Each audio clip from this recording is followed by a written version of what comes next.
So in Sapporo, what I found is that it is very safe. Like it seems very safe.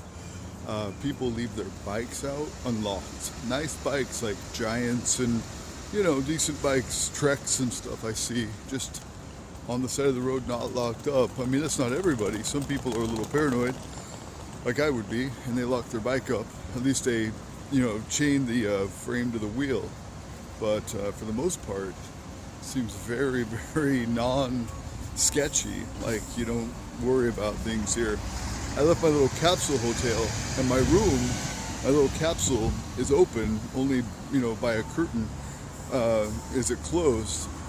And I had no feeling of anxiety leaving my phone and charger and thousands of dollars worth of gear in there. So anyway, we'll see how it all works out. But so far, Sapporo is very nice. I imagine Tokyo is a little different. We'll see. I would say Sapporo reminds me of Seattle. Seattle is almost identical in most of the ways, except for the loose culture in Seattle. I mean, Seattle is very posh, very clean, very upscale. Except for you've got 9 million homosexuals running around with G-strings and whatever. I mean, other than that, Sapporo and Seattle have a lot in common.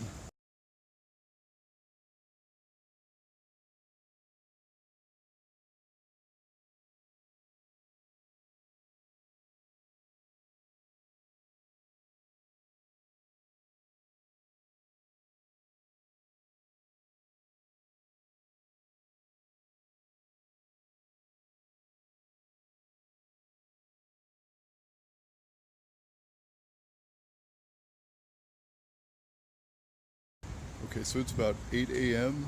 in Sapporo. This is the shopping area of Sapporo. It's like a street that's dedicated to shops, kind of like Pike Place Market. I would compare it to. All the way down for several blocks is called the shopping street, and it's 8 a.m. Nobody's even opened their shops yet. So yeah, I guess there's a lot of busy people. I see a lot of people traveling probably to work, but the retail side of it doesn't open at 8 anyway. I think it's like, yeah, it's 8:05. So nothing open on Shopping Street yet, but I'm gonna go down and get breakfast at Nikko Refri. We'll see what that's like. I got a free pass for breakfast worth 1,000 yen, so we'll see what that buys me today. And this is breakfast.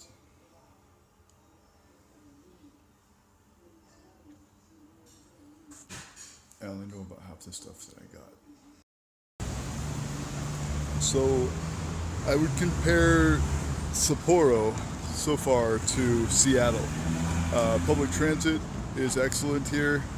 Lots of rail, lots of streetcars, lots of buses, lots of people riding bikes. Very posh, very upper scale. The culture is very sterile, it's very tight. In Seattle it's very loose. You get a lot of homosexuals running around in G-strings and drag and stuff. Here you don't see that. And you don't see the pot, the big dispensaries and things, but it's very illegal here. Cannabis is like 5 years in prison in Japan.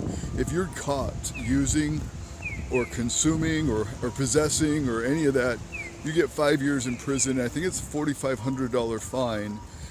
If you get caught selling it, it's 7 years, and a bigger fine. I think it's $10,000 worth US. So, other than the loose culture, the laid back culture, I mean, it's very posh, very upper scale. A lot of people here. I think it's 2 million people here in Sapporo, and they still keep the streets very clean, and all of the businesses are in order. Everything seems just very it's sterile in a lot of ways, but it's, the upside of that is that it's very well kept. On a few streets that I've been down, very few, but I've noticed the smell of raw sewage, but that's not common. I don't know what it is. Maybe it's construction. You'll see here they're doing some construction. So it might be that they're working on the sewage lines. in some places, but other than that, very clean, very sterile, very orderly, very posh. Lots of very polite people. Everybody very, very polite. Domo origacho, or domo origachi, I say a lot. Thank you to people because they're so kind and so polite. So anyway, I'll give more updates as I got them. So today I'm just taking a walk around the city until I have to check out at 11, and then from there I'll be going on the JP rail, and I'll probably be going to Osaka just to get established there a little bit. I want to get to my trade show and be, well kept and have my clothes clean and myself clean anyway and shaved. So probably going to spend a day getting acquainted with Osaka, and then my trade show's on the 12th. But for now it's Sapporo. For today is Sapporo. If I had any money, I'd go shopping. I have no money, so I'm very, very, very tight right now. We could barely afford the plane ticket transfer penalty that we got for changing the reservation, which was $250, and then my rail cost, my JP rail was like $300 and something. So everything I spend is cutting into some sort of bill right now. So I'm not going shopping by any means, but I am going to explore, and maybe I'll do some droning. I'm not supposed to drone in areas where there's population and buildings, so I'm going to try to get off the train somewhere that is more in the country. They have really interesting agriculture layouts, so proper and so orderly. Like, you'll just see these communities, something you'd see like in Kansas, where there's just plot after plot after plot of farming land, but a lot of it is like, I don't know, just their infrastructure is built around these towns, and the infrastructure is pretty advanced. Like, you'll see a lot of, things I don't see usually. I don't even know how to describe them, but there's like a circle that has like an arm that goes out, and it kind of manicures the crops year round, I guess. But it just kind of like pivots all the way around in this circle. Looks like a drawing compass. And I don't know what the function is, but it was a big plot of land. I mean, it must have been, 50 to 100 acres.